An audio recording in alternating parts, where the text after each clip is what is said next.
साथियों, आज पूरी दुनिया की दृष्टि भारत पर है, भारत के युवाओं पर है।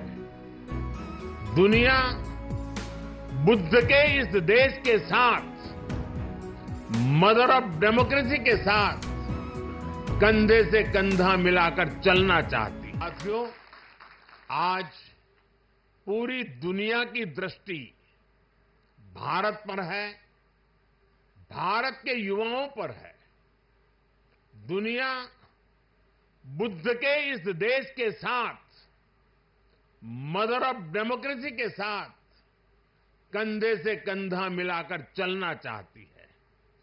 आप देखिए, जब भारत कहता है one earth, one family and one future, तो विश्व उसके साथ खड़ा होता है। जब भारत कहता है वन सन, वन वर्ल्ड, वन ग्रिड, तो विश्व उसके भविष्य की दिशा मानता है। जब भारत कहता है वन अर्थ, वन हेल्थ, तो विश्व उसे सम्मान देता है, स्वीकार करता है। नालंदा की ये धरती विश्व बंधुत्व की इस भावना को नया आयाम दे सकती है। इसलिए नालंदा के विद्यार्थियों का दायित्व और ज्यादा बड़ा है। आप भारत और पूरे विश्व का भविष्य है। अमृतकाल के 25 साल भारत के युवाओं के लिए बहुत अहम है। ये 25 वर्ष नालंदा विश्वविद्यालय के हर छात्र के लिए भी उतने ही महत्वपूर्ण है। यहां से निकलकर आप जिस भी क्षेत्र में जाएं, आप पर अपनी यूनिवर्सिटी के मानवीय मूल्यों की मुहर दिखनी चाहिए। आपका जो लोगो है, उसका संदेश हमेशा याद रखिएगा। आप लोग इसे नालंदा वे कहते हैं ना। व्यक्ति का व्यक्ति के साथ सामंजस्य, व्यक्ति का प्रकृति के साथ सामंजस्य आपके लोगों का आधार है। आप अपने शिक्षकों से सीखिए, लेकिन इसके साथ ही एक दूसरे से सीखने की भी कोशिश करिए। Be curious, be courageous and above all be kind. अपनी नॉलेज को समाज में एक सकारात्मक बदलाव के लिए प्रयोग करिए। अपनी नॉलेज से बेहतर भविष्य का निर्माण करिए। नालंदा का गौरव, हमारे भारत का गौरव आपकी सफलता से तय होगा। मुझे विश्वास है आपके ज्ञान से पूरी मानवता को दिशा मिलेगी। मुझे विश्वास है हमारे युवा आने वाले समय में पूरे विश्व को नेतृत्व देंगे।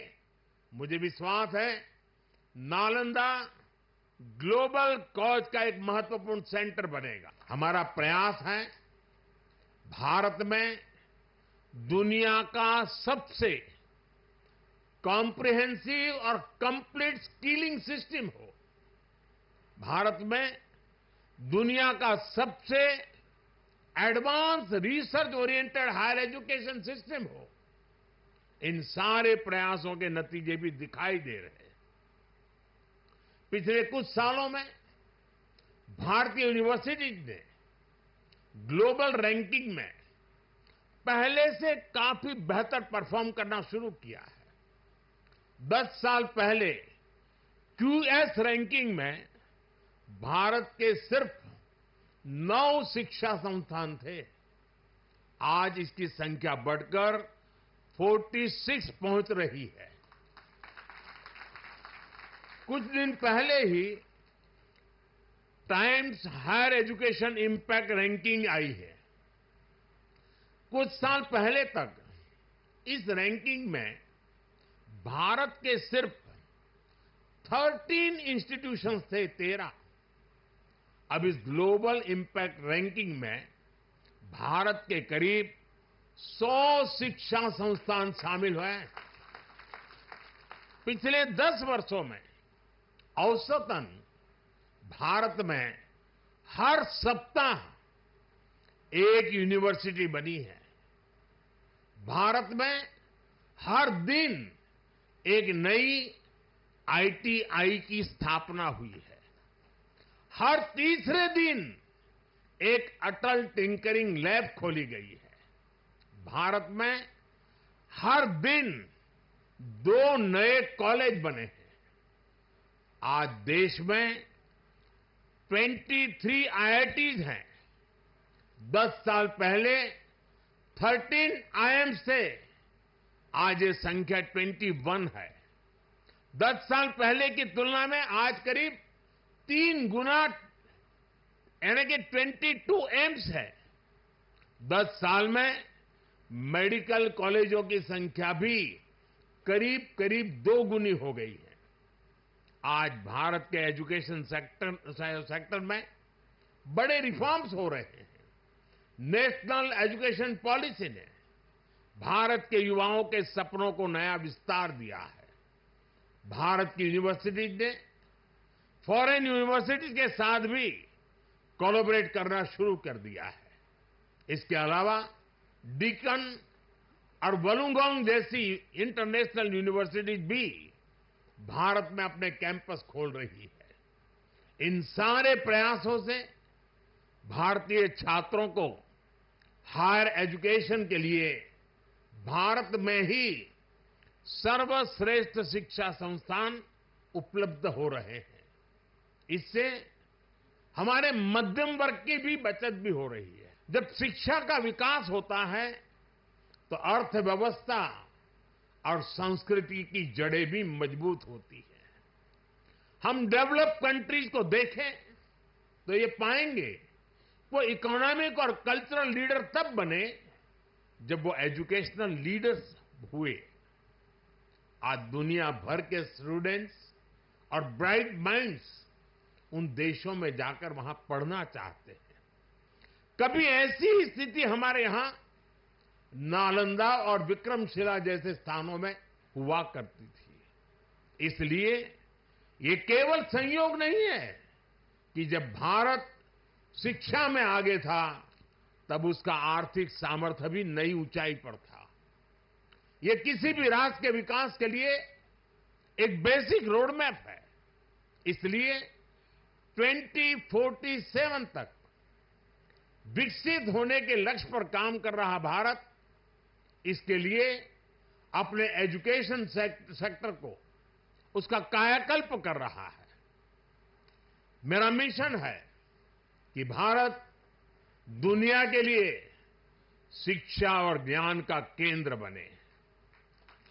मेरा मिशन है भारत की पहचान फिर से दुनिया के सबसे प्रोमिनेंट नॉलेज सेंटर के रूप में उभरे।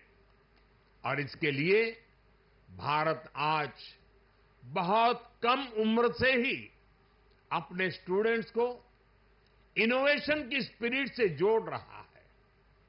आज एक तरफ 1 करोड़ से ज्यादा बच्चों को अटल टिंकरिंग लैब में लेटेस्ट टेक्नोलॉजी के एक्सपोजर का लाभ मिल रहा है, वहीं दूसरी ओर चंद्रयान और गगनयान जैसे मिशन स्टूडेंट्स में साइंस के प्रति रुचि बढ़ा रहे हैं। इनोवेशन को बढ़ावा देने के लिए भारत ने 1 दशक पहले स्टार्टअप इंडिया मिशन की शुरुआत की थी। तब देश में कुछ 100 ही स्टार्टअप थे, लेकिन आज भारत में 1,30,000 से ज्यादा स्टार्टअप है। पहले की तुलना में आज भारत से रिकॉर्ड पेटेंट फाइल हो रहे हैं, रिसर्च पेपर पब्लिश हो रहे हैं। हमारा जोर अपने यंग इनोवेटर्स को रिसर्च और इनोवेशन के लिए ज्यादा से ज्यादा मौके देने का है। इसके लिए सरकार ने 1 लाख करोड़ रुपए का रिसर्च फंड बनाने की घोषणा भी की है। भारत में शिक्षा मानवता के लिए हमारे योगदान का एक माध्यम मानी जाती है। हम सीखते हैं ताकि अपने ज्ञान से मानवता का भला कर सके।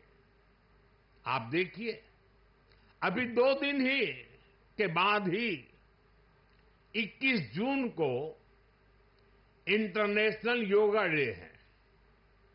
आज भारत में योग की सैकड़ों विधाएं मौजूद है।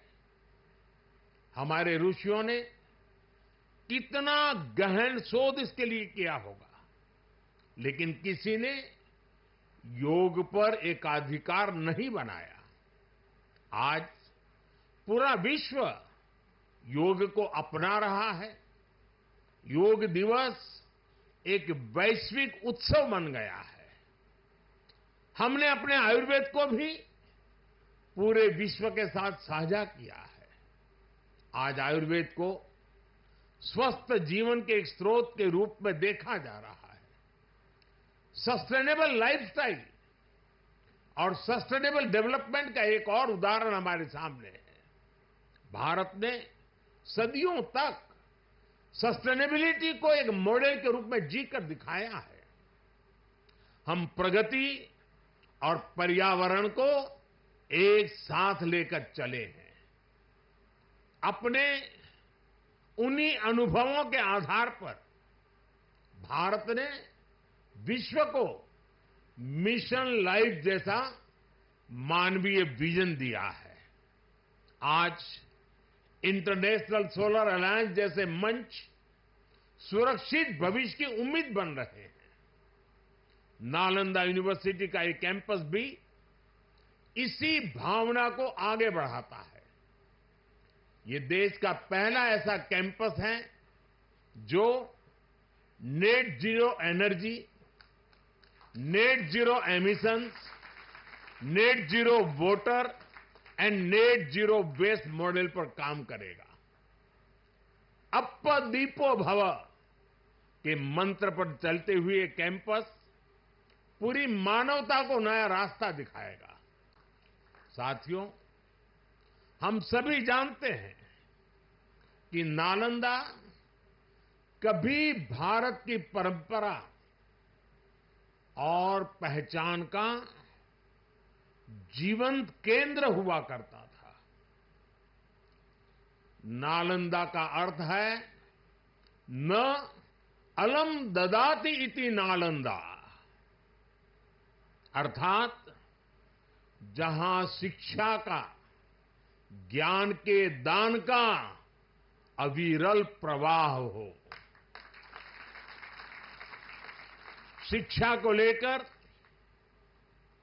एजुकेशन को लेकर यही भारत की सोच रही है।